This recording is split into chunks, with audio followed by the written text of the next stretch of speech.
You can find full interviews on the Tell Us About channel, link in the description. Then you got invited to, so we were going over the ExileCon. Like, what was the VIP I'm a presenter experience like for you? It was nice. They sent me a little gift baggie to my hotel room when I got there. It had New Zealand chocolate in it, and that did not last very long. And I got a little plushy sand crawler critter. What are these things called again? Sand spitters, I think. This little guy. I got one of these in the bag too. He can see you with his many eyes. And I got a little badge, which is hanging up on the wall over there, that says Octavian 0 Media. And I got to get a free drink at the after party. Ooh. Yeah, Nice. it was very cool. I was also allowed to sit up at the front row for the show, which was neat. They had me on the show for, I did a little segment.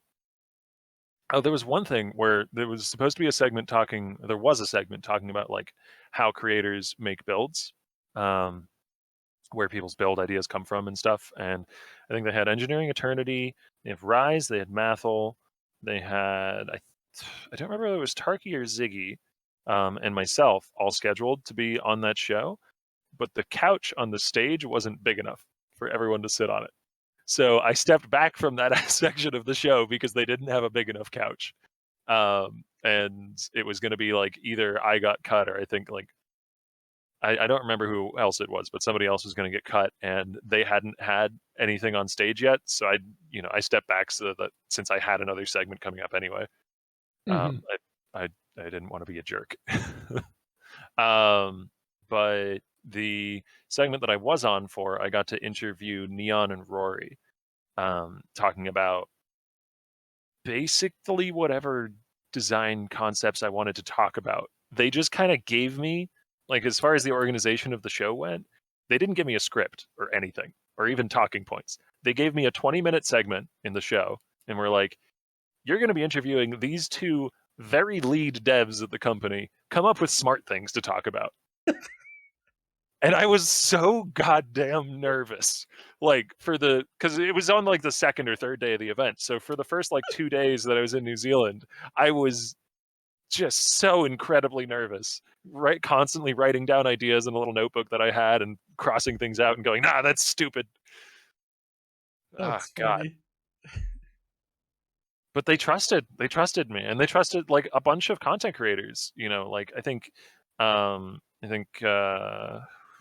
God, it was so long ago now. I think Amy interviewed one of the developers, or one of the like lead art designers, about the art design of PoE2. There's a ton of interviews. If I start listing them off, I'm going to forget someone, and then I'm going to feel bad. But there was basically a whole bunch of interviews done by various content creators, and I don't think basically anybody got a script. Like nobody was told like you have to go over these points. They just got a big topic to talk about, and then they were given the freedom within their 20 or 30-minute block to talk about it with the dev however they felt like, and ask whatever questions they thought would be appropriate. And like, that is a lot of trust to place in the community of people who are creating content for your game. That is a lot of trust. Like, this was going out to 200,000 people.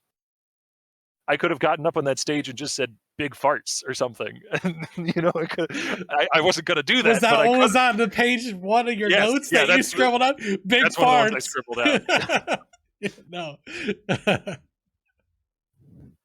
Nice. So it surprised me. Honestly. Were you able to just walk around and do whatever you wanted at the conference, or did you have to kind of like stay behind in some sort of VIP area, or how did that work? No, you could go around wherever you wanted. Oh, they did have me briefly sit down on the top floor and sign things for people, which was goddamn surreal. Like people care about me.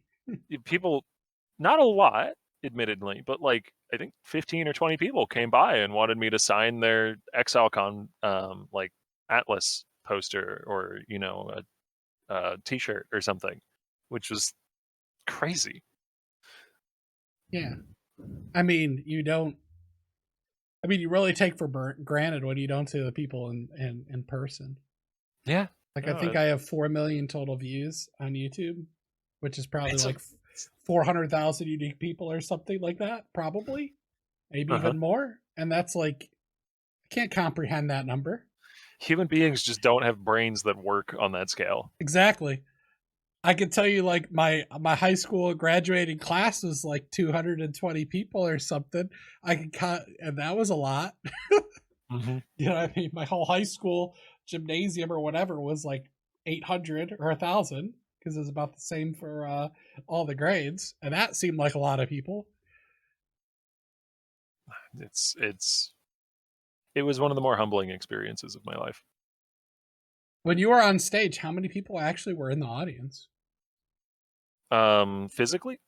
Yeah, physically, like there in the audience. I was on, so they had a auditorium, and that stage was where they did the main presentation for ExileCon. And then they also had, going on during pretty much the entirety of ExileCon, there was a live stream, and that live stream was recorded in like the main entrance of the convention hall. So it wasn't so much like a stage in the building itself. It was like a little couch and a desk and stuff that was set up on a little like platform with a few TV cameras in front of it, and that was being recorded and sent out. So there were people gathered in front of it, maybe like 30, 40 people, but there weren't any seats or anything around it. Got you. Where your segment wasn't on the main stage. No. How many on that main stage? How many seats were there? Looks like a lot. I'm not very good at estimating numbers, but maybe Yeah, me 5 to neither. 800. That's like on. 5 This to is something 800, I didn't I think guess. about, but yeah, that's a lot of people. Imagine the. Yeah, when I talked to Tarke, I didn't ask him. Like, was he super nervous talking in front of 800 people? Because it's a little bit different. Yeah. And we had the Bay Class show live there too, as well. That was.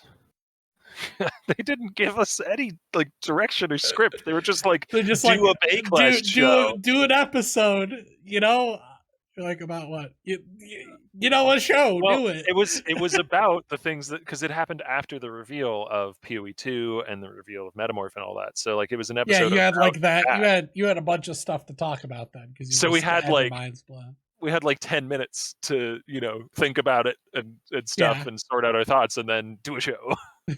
That's funny. Yeah, they took a huge risk there. It seemed like it paid off. So yeah. Yeah.